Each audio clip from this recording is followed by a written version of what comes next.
here we are. Welcome everybody to this edition of Let Us Reason Together. It's great to be back with you and to be part of your morning. And we know that you have a choice what you listen to in the mornings. And so because you're with us or you're catching us on the replay, we are certainly privileged to have you. Thank you so much. It is Let Us Reason Together. I'm your host, John Craig, and joining me is Eddie and Tammy Johnson. Come on and join me here in the room. Hey, Tammy, Morning. great to be with you. And and we were just talking before the show, battling still some of that stuff that's been that y'all been battling. It's been a few days, hasn't it? Yeah, since about Wednesday. Yep. Yeah. And so it's time for it to be gone. oh man, I agree. I agree.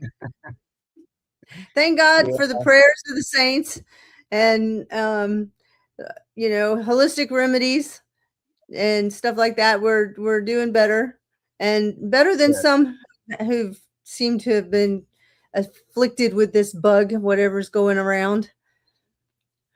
Yeah. The local congregation said that the rabbi and his wife said that they'd been battling it for 2.5 weeks. I'm like, oh God, I can't handle that.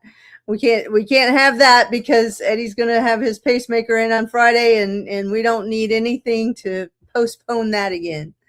Oh, amen. That's right. I mean, it's a countdown time again. And so, yeah, that's what, on a natural remedy side, that's when Sandi and I do the oil of oregano. Oil of oregano under the tongue. It's the brand is oil of oregano. It has an L on the end, but we do that. It destroys everything. Well, it takes all of the bad stuff. And the good stuff too. You got to replenish with the probiotics as well while you're taking it. We've been doing that too. Yeah. Yep. So, well, that's good, and we're going to continue to pray for you all. And I read there in the war room earlier that at least is ambulatory, right? Yes, he is ambulatory. Yes, he's down. So I'm glad to hear that. Moving slow, but he's ambulatory. Yeah. No, I get it. Well, hey, so we got a great show. So we got our shower thoughts. We're going to be doing that here momentarily. Torah Portion, looking forward to that. Teruma, and that'll be this week's Torah Portion. So we'll be diving into that and digging into the word for that portion, that segment, and then we will conclude in 1 hour's time. We will have the uncensored news where we drop the Life of Worship YouTube channel and look at some of these things. I pulled up an article talking about the deep state. What's going on with the deep state and why we're still experiencing things when we're like, Trump, you're our savior. You're going to purge the deep state. Well, guess what? He's not our savior. No, he's not. And the swamp is thick. I mean, we're talking about things don't flow quickly when it's thick. Just saying. Well, okay, let me give you an analogy here. Right now, Sandy said in the background, unless you're a Democrat, then it flows quickly, but nevertheless. Yeah. Well, right now we are having a severe drought in Florida. And the Everglades is drying up. Oh, goodness. And what Trump has been doing is draining the swamp, okay? He can't take the alligators out until he drains the swamp. So things get really muddy and messy and sticky when the water is gone. That's really a great analogy. That's really a wonderful analogy. Yeah. You just got to. Shall we just say that the water source is all of this government funding? You know, like $1 trillion of fraud that's being placed upon the American people that's funding it all. If they would dry that up, swamp creatures will be captured. And they become very active because Yeah. they're looking for their water. Fighting Yep. to survive. Yeah, Yep. that's what we're experiencing right now. What a great analogy. Well, I like that. Well, talking about great analogies, so we're gonna jump into shower thoughts. Hopefully there's some humor in the midst of all this. We'll see Yeah. you on the other side.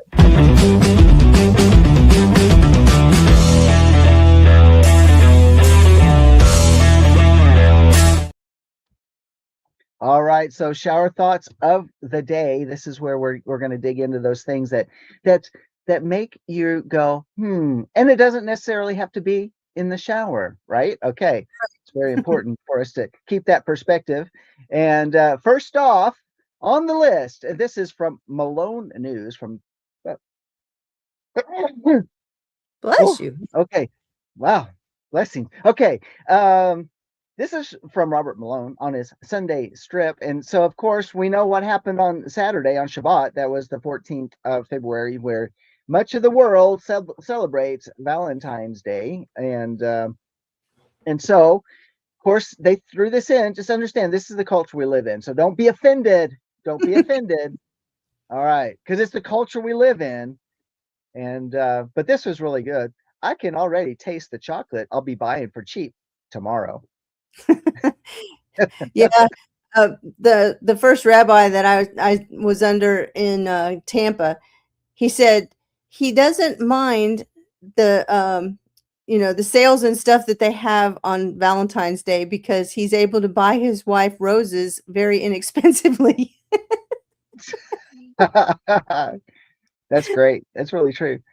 You know, Yeah. there's nothing Yeah. wrong with taking advantage, right? That's right. I mean, I don't honestly I don't know what the price of roses are on Valentine's Day. Generally, they're like 3 times the price. Mhm. I remember one year a dozen roses was like $72, and that was Yeah. back when the dollars had more value. And so I don't know what they are now, but otherwise you can get a dozen roses for $25, and Depends on where you buy and them. depends on where you buy them. You might be able to get them less, uh, sometimes more, maybe about $35. So kind of in that range. But yeah, I did that one year. One year when I was in college, I was the extra hired help for a flower shop, and I got to deliver flowers all day the day Oh, before Thanksgiving, and wow. it was a little boost in funds, but I bet. went around. Yeah, so yeah, that was really interesting. Boy, that it was hectic. Flower shops are very hectic around special days like that.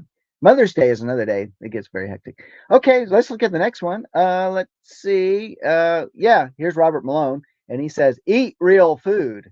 So go to realfood.gov and see what real food is. I guess I didn't go there yet, I but haven't eat either. real food. But something just came. I just saw it on my X feed, and it's that RFK Jr.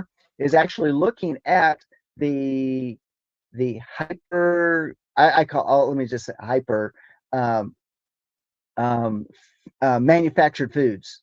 They're looking Okay. into that now. He's going to be digging into that issue because I guess he's been petitioned, and he said, "I'm going to do it. We're going to look and see what's going on with these overly processed foods that are out there." As if they are food. I don't know. How about this one? Believing that pharmaceutical companies want to heal you is like believing that casinos want you to win. They want you to win a little so you keep coming back. That's it. Because if you Yes, mask the symptoms a little bit, then you think it's doing good. exactly. Just saying, it's true. All right. How about this? How social media works. Me, I prefer mangoes to oranges. Random person on the social media. So basically, what you're saying is that you hate oranges. You also fail to mention pineapples, bananas, and grapefruits. Educate yourself. Yeah, that's true. Isn't that true? It's like you post something, it's like, yeah, but you didn't mention all these other things. Why? It's my social media. I can post what I want. Don't Yep. read into things that I didn't put there, or maybe what I did put there. Maybe My you're interpreting wrong.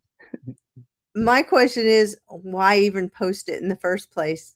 if it's kind of like the I can't think of a good analogy for it. It's just people put Right out the there. stupidest things and then they wonder why they get the stupidest answers. Yeah. Well, you know why I don't post on all of the Hebrew roots and Torah related Facebook? You know why I don't go there? Is because of this, Yeah, because because of things like this, and I'm not going to do it. It's that's like right. it doesn't matter. And why does somebody have to pick it apart? Because someone is just contributing. I saw so many people's faith just totally destroyed because they were new to Torah, and they would put something in there, and then here come the Torah police, and they would shred that person. And That's it's so sad. wrong. It's It is wrong. wrong. Oh my goodness. That's why they say that this community doesn't know love. They're just under the law. Yeah, and they say we just choose to love. Well, the message behind that is that maybe because there's a lack of compassion and grace and mercy and upon each other, that's all right. It's a soapbox. Just saying.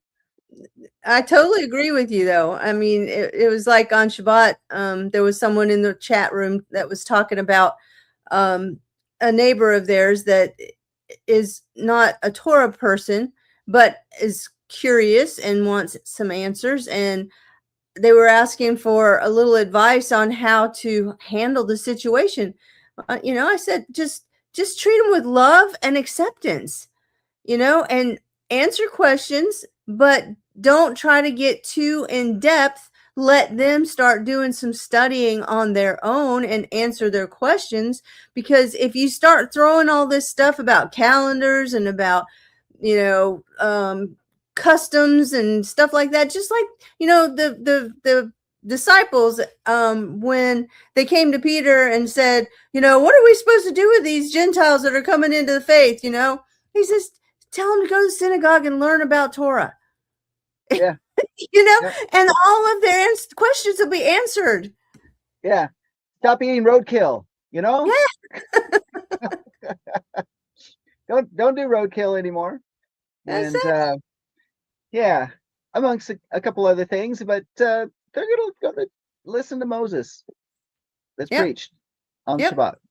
Yeah, there we go. Get your foundation, and then you can build from there. Yeah, exactly. How about this one? Stop killing volcanoes to make lava lamps.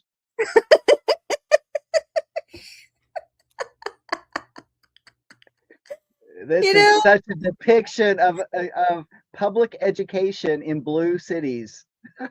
That is probably appeared on one of our college campuses. Uh, when you look at it, it's like, these high school principals are encouraging. Actually, they're even escorting um, dozens, hundreds of students to the street to protest ICE, and it's like, oh my goodness, where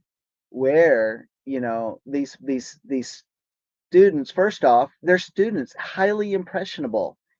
Mm-hmm. And then you think, what is being taught? Well, we know what's being taught because we've talked about it for 40 years, but about public education. Well, let's see, 40 years. I was out of high school by then, but I went to Mm-hmm. private school. I went to public school until the middle of my fourth grade year, and then I went to private school because we moved overseas. That's the only reason I went to private schools, because there was no public school. Otherwise, I would have been raised in public school. But nevertheless, we were always told to think.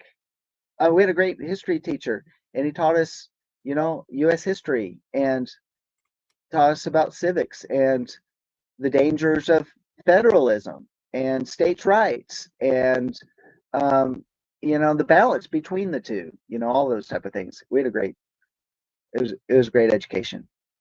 Well, the look on her face says it all.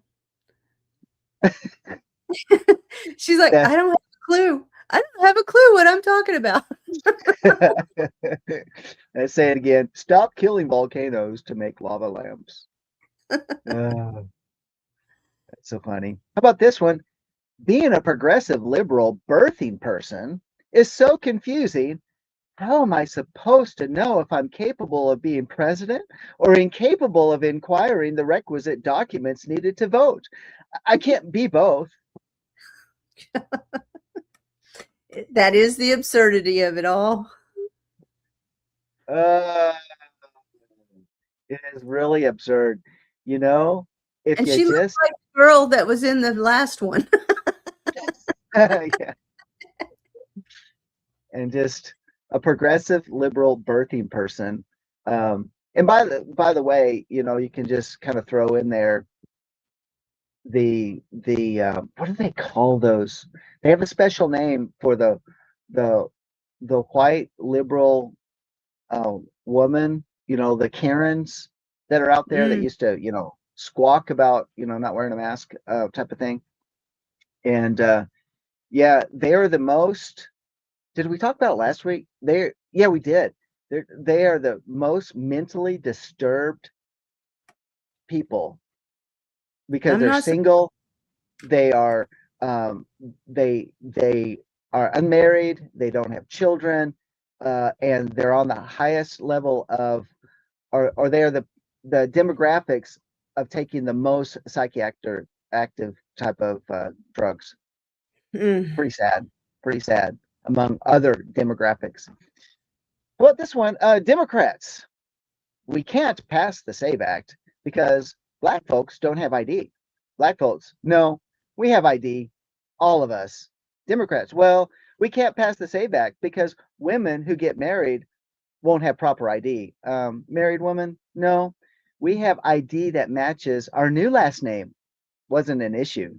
Democrats, well, we can't pass that. Pocahontas was really capitalized on that this last week. Democrats, well, we can't pass the SAVE Act because poor people don't have access to Kinkos. Poor people, listen, we're poor, but not that poor. And Democrats, well, you're supposed to fall in line. Yeah, really. Yep. They just want you to follow the narrative. But shall we say liberal white women actually believe all of those things are true, and therefore we cannot pass the SAVE Act because even though you got to have an ID to get into political meetings, you have to have an ID to buy alcohol. You have to have an ID to get a tattoo. You have to have an ID, et cetera, et cetera, et cetera. I mean, not that I endorse tattoos, but I'm just saying, how many places do we need our ID to get into? You Yeah. can't even get a library card without an ID. You even have to show ID to get into certain movies to prove how old you are. So come on. Yeah, yeah. I'm not gonna play that. But here's this one. Women are not this stupid. Okay. We've been updating our names and voting for generations. Passport, social security, marriage certificate, voter registrations, et cetera, et cetera. Yeah. See, Yeah, I we all didn't knew hear. that. Yeah, I didn't hear her comment. So I'm glad you explained what that was about. Yeah, yeah. We all knew that, and but it's for some reason the pseudo Democrats.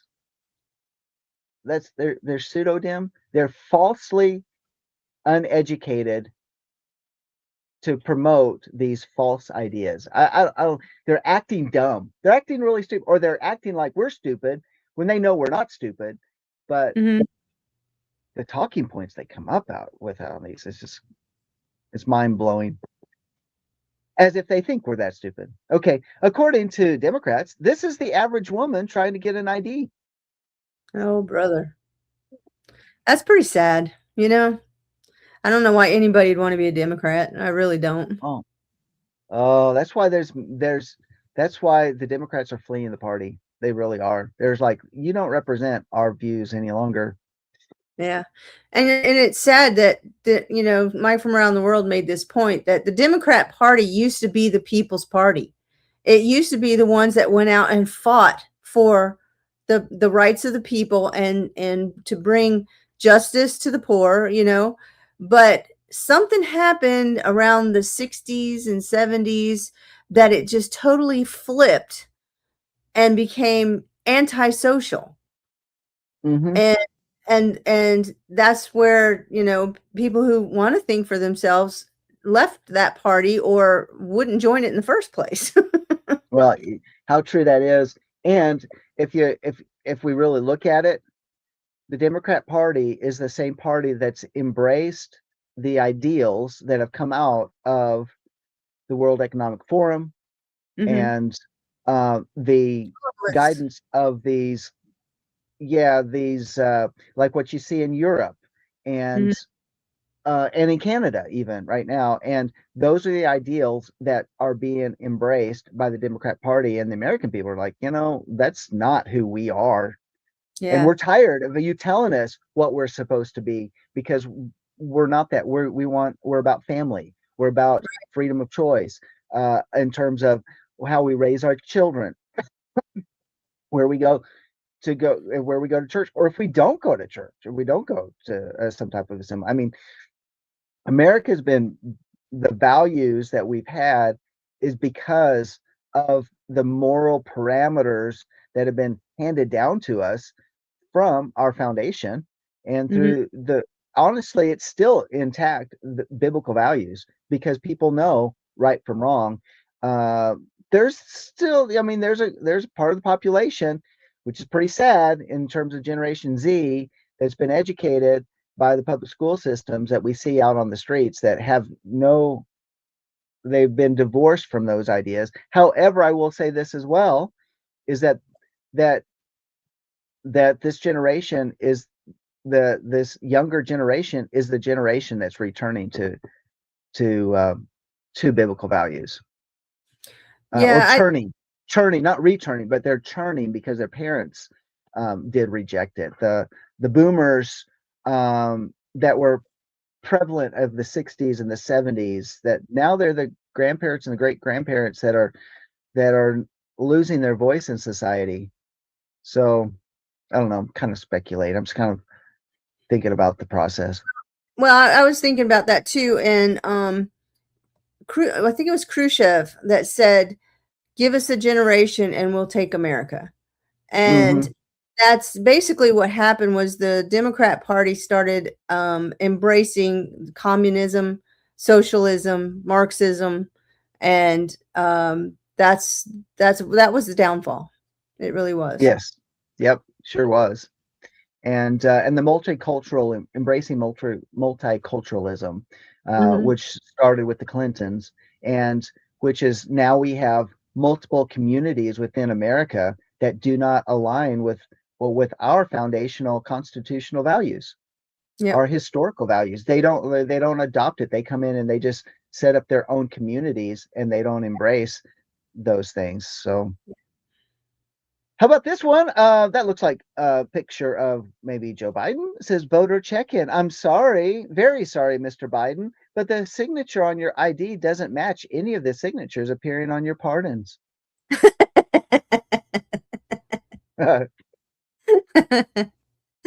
That's good. How conservatives deny people their right to vote. Um, okay, so this is how we would Really? define it. Require ID, must be alive, require citizenship, must not vote more than once. And so, Hmm. what's so bad about that? Yeah, this is why they want to pass the SAVE Act. Oh gosh. But the Democrats, I don't know, ID, be alive. They're that's how they fraudulently have won elections. I would dare say that that well, the majority of Democrats that are in Congress right now are were not lawfully, they did not lawfully win the elections. Just Yeah. saying, because of these different things, they have been winning fraudulently. Do this harsh winter, do the with this harsh winter, farmers need all the support they can get, which is why Celine Dion is doing her bit by Celine has come out in support of farmers by removing all the consonants from her name. That makes no sense.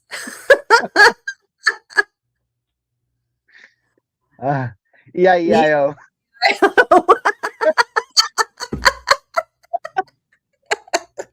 That's it. That's the punchline. Somebody was really having a day when they came up with that one. There you go. That's a good one. That's classic. Yeah, there we go. I like it. Obama was doing on time. We're doing good. Okay. Obama was elegant at lying. Trump is brutal at truth. Yeah, no kidding. Now that's a thought. I think I'd rather have the brutal truth. Yes. Thing is that whenever Obama talked, it was like nails on a chalkboard to me. Yeah. Like, oh, get him to stop. Same with Hillary. Oh, Hillary, in my opinion, has no charisma at all. And here she was yakking at the Europe. What was the European security conference that was going on? It's like, oh, just shut her up. Just shut her up, please. Please. Let's celebrate Black History Month with some fun facts. Bill Clinton, record Black imprisonment. Obama, record Black welfare. And President Trump, record Black employment.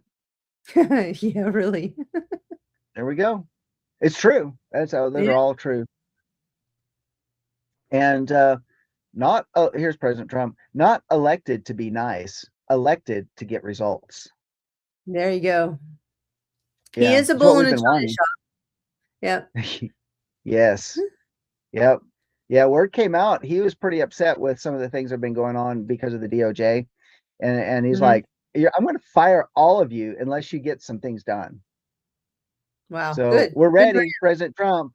Fire the swamp. Fire DOJ, Bondi, and Blanche. All right, going on. That's just my personal Well, I have feeling. to say, Bondi did really good at those hearings about the Epstein files. If you didn't watch any of them, she did a real good job in that, I think, in answering, trying to keep her head above the waters in the swamp, because those Democrats were brutal. Yeah, it's true. It's true. They are. It's like, oh, they have their talking points. And look at 1 minute. U.S. inflation hits 5-year low. And Democrats say the economy is horrible. Things are more expensive. Trump is failing. And we pull back the curtain. Inflation drops 2.4%, winning for America. Yeah. And there you go. Well, it's time for us to switch over to the Torah portion. Go ahead. No, I was going to say, it's just got to let it go with that. Yeah. All right, then. I like that E-I-E-I-O one, though. That was really good. Yeah. We have to appreciate that. Okay, here we go for Monday, Torah portion. Here we go.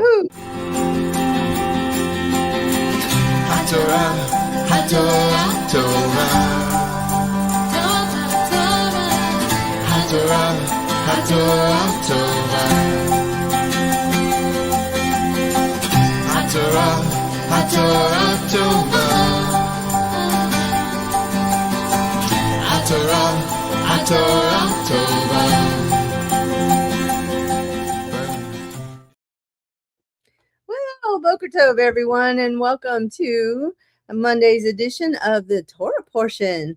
And Shabbat Shalom to those who are listening on Shabbat. This morning, Eddie's feeling a little under the weather, so I guess he's not going to be joining me today. So, John, you're welcome to come in anytime you feel like it. This week's Torah portion is Teruma, which means offering or contribution.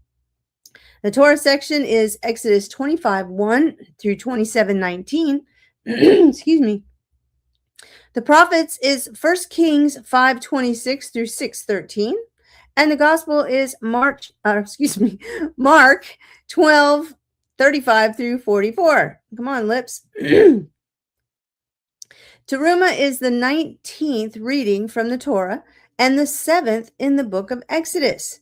It begins on Exodus 25:1, and I'll read verse 2 as well. Yehovah said to Moshe, "Speak to the people of Israel that they take for me a contribution. From every man whose heart moves him, you shall receive the contribution for me." The word translated as contribution is teruma, which is the name of the Torah portion. Teruma is a word with no real English equivalent. In the Torah, teruma refers to a certain type of offering dedicated to the temple, like a tithe or first fruits offering. This contribution from the people is used for the building of the holy place for Yehovah to dwell among his people. This parsha is all about building the tabernacle. It contains the instructions for building the Mishkan, or the tabernacle, and the furniture used therein. As a matter of fact, for the next 5 parshiot, including Teruma, Tetzaveh, a good part of Kitese, or Kitissa, as some would pronounce it, Vayakel, and Pekodeh, this is the primary topic of the Torah's narration. Parsha Teruma serves as an overview for the subsequent 4 portions, which go much more into detail about the offerings provided, the details of how the materials were assembled, offered, tribe by tribe, and finally, the tabernacle's construction and dedication. Let's look a little deeper into the word teruma. It's the Strong's Hebrew 8641, teruma, teruma, from the Hebrew 7311, which is the root word rum, R-U-M, or resh vav mem, a present as offered up, especially in sacrifice or as tribute, a gift, a heave offering, which is the shoulder of the animal, the oblation offering. Wikipedia refers to the following information on the word. The word teruma actually means lifting up and comes from the verb stem rum, which I had mentioned, high, or to lift up. The term occurs 76 times in the biblical Hebrew Masoretic text. In the Greek Septuagint, it was rendered, I'm not real good with Greek, so apologize if I mispronounce this word, apheroroma. In the 1917 JPS Tanakh, it is generally translated offering, while in the 1611 King James Version, it is also generally translated offering, but also sometimes oblation and 4 times heave offering. In most contexts, it refers to designating something for a higher purpose, or lifting a part of a quantity from a larger quantity, as in a tithe. When listening to First Fruits of Zion's audio reading of this parsha, it struck me that order matters.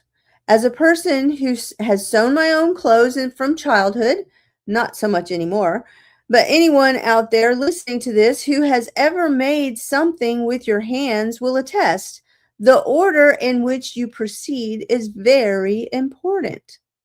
Try to imagine a piece of really nice furniture, real fine furniture, saying a beautiful French cabinet or a Chippendale desk, something that you may have seen on TV or in a museum. When you look at it, do you immediately recognize what its purpose is? Can you tell that the maker had a specific purpose in mind, with a specific need it would address, and with a specific audience or customer in mind? Do you think there was a specific order in which the carpenter put that piece of furniture together? Or what about a home being built?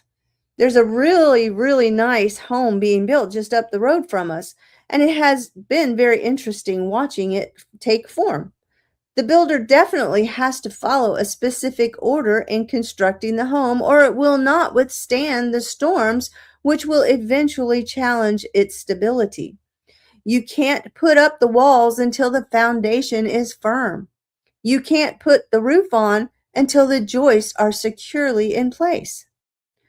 Without a structured order, you'll wind up with an abstract piece of sculpture, one that no one will really be able to tell what the artist was thinking or what purpose it was created, and its form has to be explained. Now let's take a look at the order of the items specifically mentioned in this parsha. Exodus 25:1 has the offerings for the tabernacle. Exodus 25:10, the Ark of the Covenant. Exodus 25:23, the table for the showbread of, or the table for the bread of the presence, which is also known as the showbread. Exodus 25:31, the lampstand. Exodus 26:1, the curtains. Exodus 26:15, the framework. Exodus 31, the veil between the holy place and the Holy of Holies. Exodus 27:1, the altar of burnt offering, and Exodus 27:9, the court and its hangings. As with any project, you need materials, a purpose, and a vision of the object you are going to construct. Yehovah just gave that to Moses in this Torah portion. Exodus 25:1-2 and 8-9 says, Yehovah said to Moshe, "Speak to the people of Israel that they take for me a contribution. From every man whose heart moves him, you shall receive the contribution for me.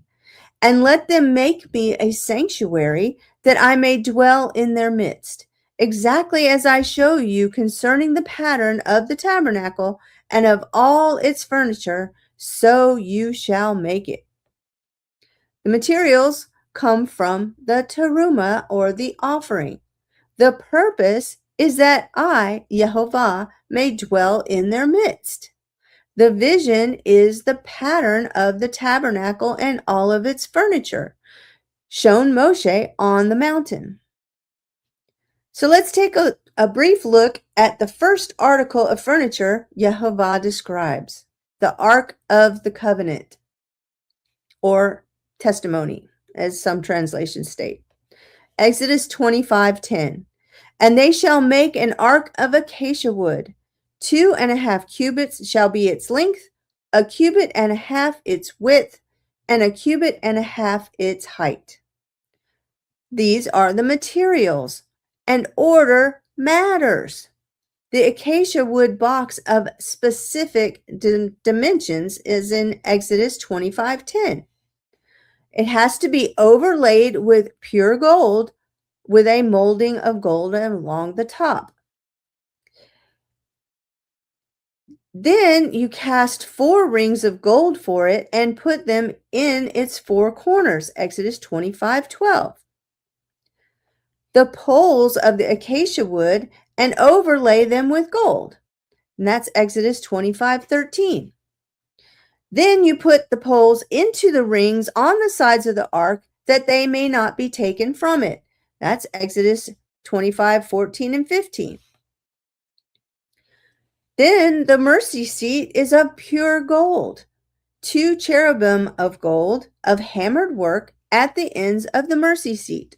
That's Exodus 25:17-20. And then you put, then the last part is, you shall put the mercy seat on top of the ark, Exodus 25:21. If you don't put these things in that specific order, it doesn't come together and create what Moshe was shown on the mount. The purpose of the Ark of the Covenant is twofold.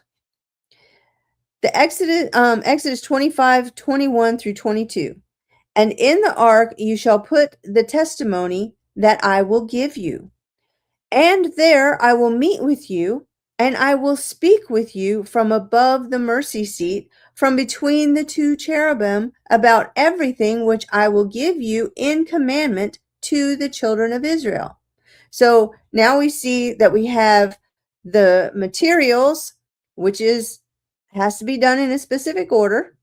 Then we have stated The purpose for the ark in the first place, it has two purposes: to hold the documents of the testimony, and to provide the mercy seat for the presence of Yehovah to come and commune with Moshe.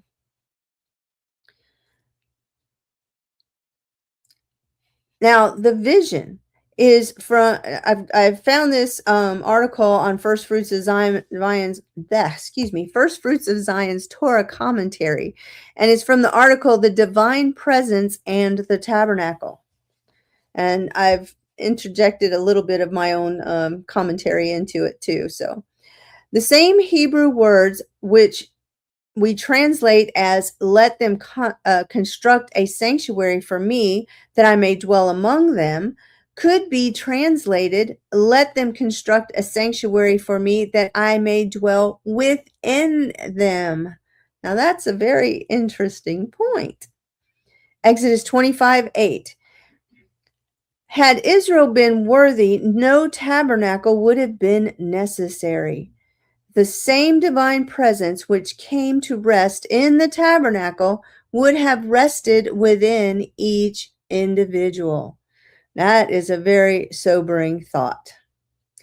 Messiah fulfills this passage literally.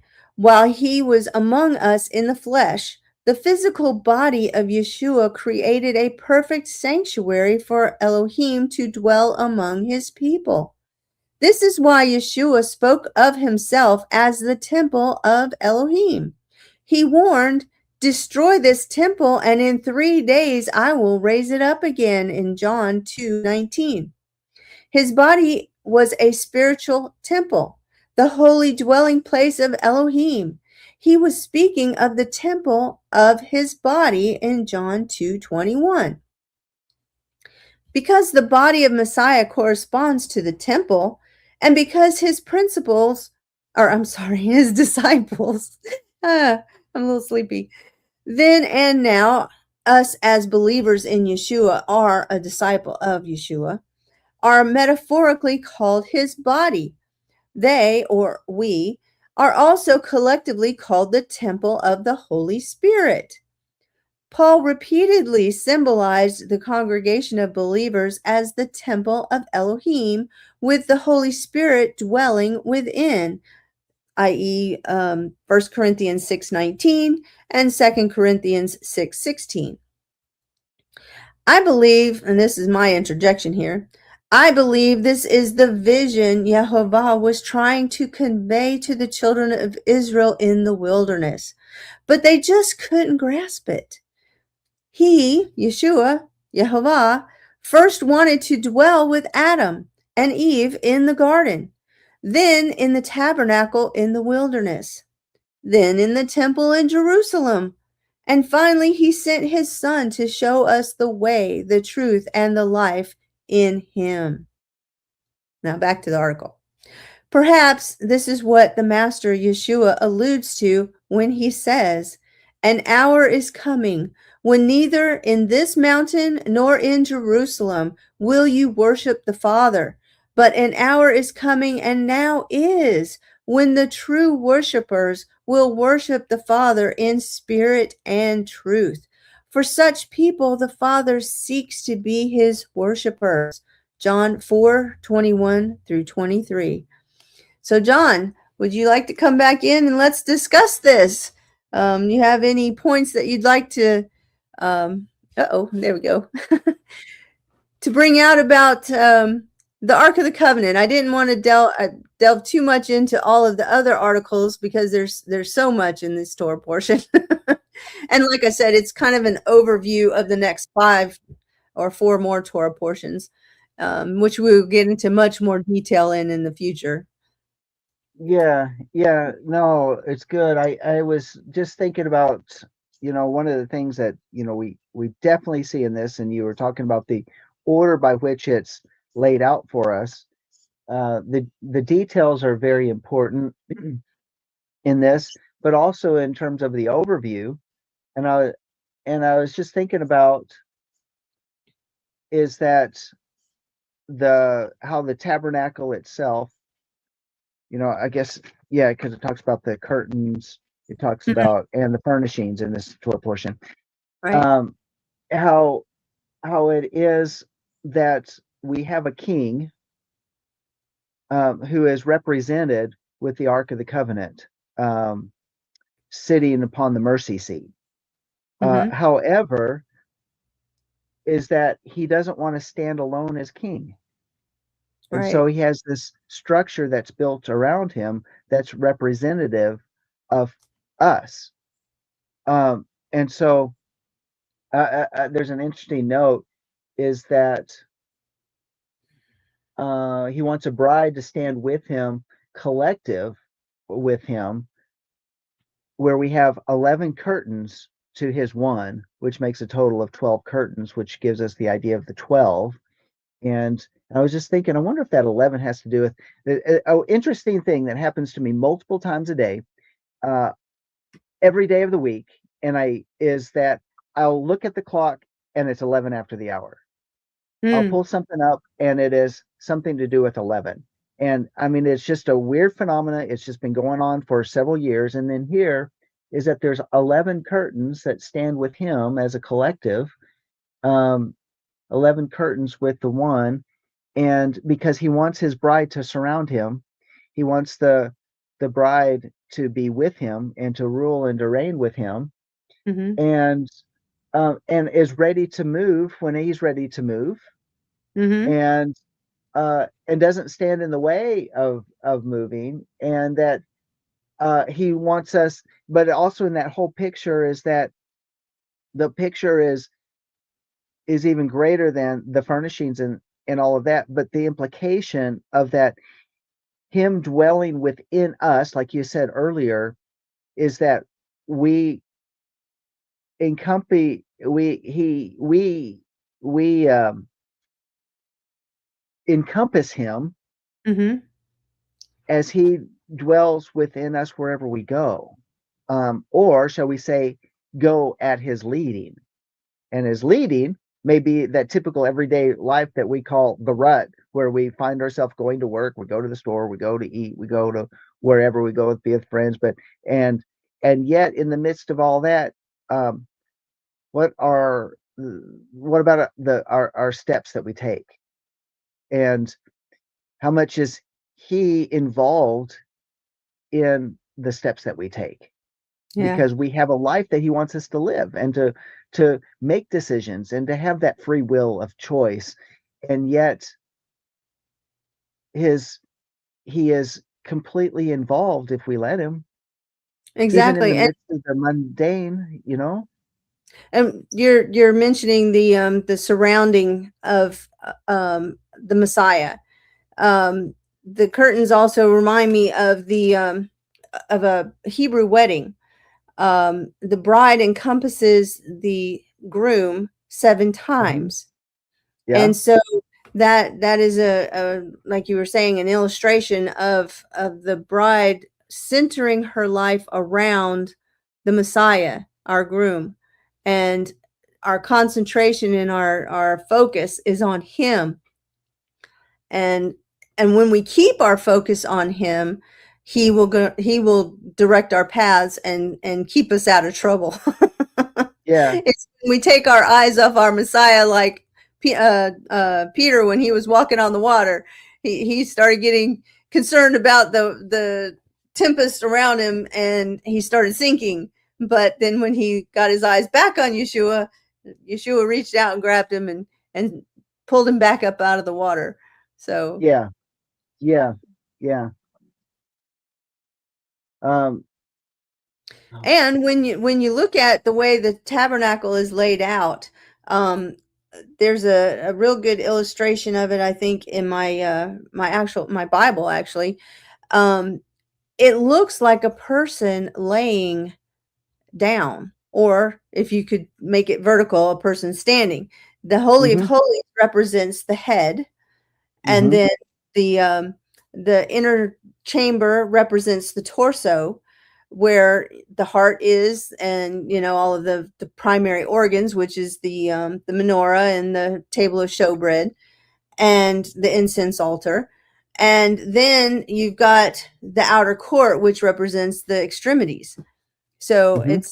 it's really interesting to look at it that way, because like you said, the 11 curtains surrounding it is surrounding his presence, which makes up the 12th. Yeah. And then and we also have to look at it in terms of it's these details are not about really it's not about the form. And remember that the illustration in Hebrew thought is that, this is a pen. And so, hold this up and say, well, what is that? Well, in America, we say, well, that's a pen. But in Hebrew thought that's a writing utensil. Mm-hmm. That's something that conveys thought. And so when we look therefore at the tabernacle, we have this amazing form of different things, but what's the function? And purpose, yes. Yep. Yeah. Yeah, and so it reminds me of Isaiah chapter 2. I'm sorry, Isaiah chapter 6 in King Uzziah's death. It says, in the year of King Uzziah's death, I saw Yahweh sitting on a throne, lofty and exalted, with a train of his robe filling the temple. Seraphim stood above him, each having 6 wings, and 2 covered his face, and 2 covered his feet, and 2 he flew. And one called out to another, and he said, holy, holy, holy is Yahweh of hosts. The whole earth is full of his glory. And the foundation of the threshold trembled at the voice of him who called out with the temple, while the temple was filling with smoke. Then I said, woe is me, I'm undone, or I'm ruined, because I'm a man of unclean lips, and I live among a people of unclean lips. For my eyes have seen the King, Yahweh of hosts. And then, of course, talks about the seraphim taking the coal from the altar and touching his lips. And then he says, here I am, send me. Isn't that how this whole idea of this tabernacle is to affect us? This Mm, whole thing that when our heart is converted, when we say our heart's converted, another way we can say it is that a holy of holies, a space has been made for the King of glory to dwell. right. And so then there's a shift. The shift in our attitude takes place. It's not about actions of religion. It now becomes that which is, how can I serve? Right. How And can I participate in this kingdom? right. And that's really what the offering was all about, is the people were contributing. They were some, a lot of the women were also used to do the weaving of the cloth. And so everybody was allowed to contribute who had a willing heart. That's the Mm, number one thing. If you, yeah, Allah's not, I mean, he's a gentleman. He's not going to force himself on anybody. He wants you to come to him with a willing heart. yeah. And one of the things that has always stood out in my mind about this part of the scripture is Yehovah says several times, be sure to build it according to the pattern you were shown. Some say in the mount and some say in the cloud. But when Moses stepped into that cloud, where did he go? In my opinion, he stepped into eternity. He stepped into the realm of heaven, for lack of a better word. Hmm. So when Yehovah showed him the pattern, it's because there's one already there in Shemayim. Hmm. It's already there. So when people say, "Oh, what happened to the Ark of the Covenant? It disappeared." Oh no, it was swept up into heaven, because you see it in these visions of Ezekiel and in John. John, the Revelator. They talk Yeah, about the Ark of the Covenant being in heaven. Well, that's the pattern that the one on the earth was created by. A lot of yeah, times you get this. Say you get a one of those kit furniture pieces of a desk or something, and you got to put it together yourself. What yeah, do? They show you what the finished product is supposed to look like. So when you follow the instructions line by line, precept by precept, here, there, little there, here, little, there, little. And you do it according to the instructions, then this is what your finished product is supposed to look like. So Yes. I believe that there is the Ark of the Covenant in Shemayim, but the one that was created here on earth is exactly where Ron Wyatt said it was, and it'll stay there. It won't be coming out. But that's another story. Yeah. And here we are at the Torah Portion. It is, and so yeah, go check out Ron Wyatt's work. You can find it there on YouTube and other platforms. And last year's teaching on this, because we shared a really interesting video about the foundry that was found that Bob Hall had sent to us the year before. It was really, really good. Well, very good. Well, I think that's bringing us to a close here on the Torah Portion, and did a great job, Tammy. And missed Eddie today, and so praying for his complete recovery as well. Yeah, and so we're gonna go ahead and transition, and we're gonna jump over. So if you've been watching us here on the Life of Worship Ministries YouTube channel, we're gonna break off of that, and because we're just protecting the channel here on YouTube, they still censor. Just saying, and but we're going to continue. If you're on the Lamb Network YouTube channel, or you're just here on the Lamb Network, or you're on Twitch, just stay tuned with us. We'll see you on the other side. And again, and for those that are listening on Shabbat, Shabbat Shalom. Shabbat Shalom. HaTorah, HaTorah, Torah. HaTorah, HaTorah, Torah.